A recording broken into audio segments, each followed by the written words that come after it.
আসসালামু আলাইকুম রহমতুল্লাহ। আলহামদুলিল্লাহ, আজ আমরা এক মহাবরকতময় পরিবেশে একত্রিত হয়েছি আল্লাহর সন্তুষ্টি অর্জনের উদ্দেশ্যে।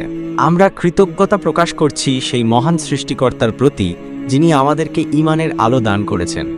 দরুদ ও সালাম বর্ষিত হোক আমাদের প্রিয় নবী হযরত মুহাম্মদ সাল্লাল্লাহু আলাইহি ওয়াসাল্লামের ওপর, যার জীবন আদর্শ আমাদের জন্য চিরন্তন পথপ্রদর্শক। আজকে ইনশাআল্লাহ আমরা আলোচনা করব রাসূলুল্লাহ সাল্লাল্লাহু আলাইহি ওয়াসাল্লামকে স্বপ্নে দেখার উপায়।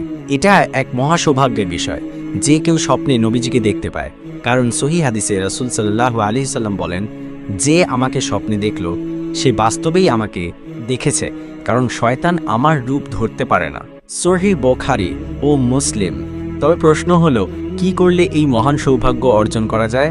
নবীজির সুন্নাহ অনুসরণ, প্রতিদিনের জীবনে রাসূল সাল্লাল্লাহু আলাইহি ওয়াসাল্লামের আদর্শ বাস্তবায়ন করা, তার চলাফেরা, কথা বলার ভঙ্গি, খাওয়া দাওয়া, আচার আচরণ সবই অনুসরণ করা। অধিক পরিমাণে দরুদ শরীফ পাঠ, প্রতিদিন অন্তত 7 বার দরুদ শরীফ পাঠ করা, বিশেষ করে রাতে ঘুমানোর আগে। দরুদ পাঠের মাধ্যমে নবীজির প্রতি ভালোবাসা প্রকাশ হয়। সেই নিয়মিত তওবা ও আত্মশুদ্ধি, পাপ থেকে দূরে থেকে আত্মাকে পরিশুদ্ধ করতে হবে। পবিত্র অন্তরই নবীজিকে স্বপ্নে দেখার উপযুক্ত হয়। ইবাদতের প্রতি মনোযোগ, নামাজ, কুরআন তিলাওয়াত, জিকির এসব ইবাদতকে নিয়মিতভাবে পালন করতে হবে। ঘুমানোর সুন্নাহ অনুসরণ, অজু করে ঘুমানো, ডান কাত হয়ে শোয়া, দরুদ শরীফ পাঠ করে ঘুমানো। আল্লাহর কাছে দোয়া, নবীজিকে স্বপ্নে দেখার জন্য রাতে তাহাজ্জুদে বা সাধারণ নামাজ শেষে আল্লাহর দরবারে দোয়া করা, হে আল্লাহ, আমি তোমার রাসূল সাল্লাল্লাহু আলাইহি ওয়াসাল্লামকে স্বপ্নে দেখতে চাই, আমাকে সে সৌভাগ্য দান করুন। এই দুনিয়া ক্ষণস্থায়ী, আমাদের চূড়ান্ত লক্ষ্য হলো আল্লাহর সন্তুষ্টি ও জান্নাতে নবীজির সঙ্গ লাভ করা।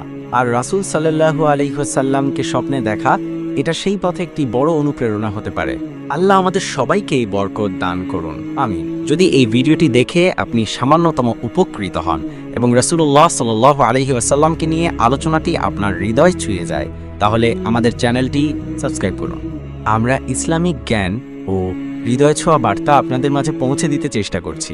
একটি সাবস্ক্রাইব শুধু আমাদের জন্য নয়, বরং আরও অনেক মানুষের কাছে ইসলামের আলো পৌঁছে দেওয়ার জন্য।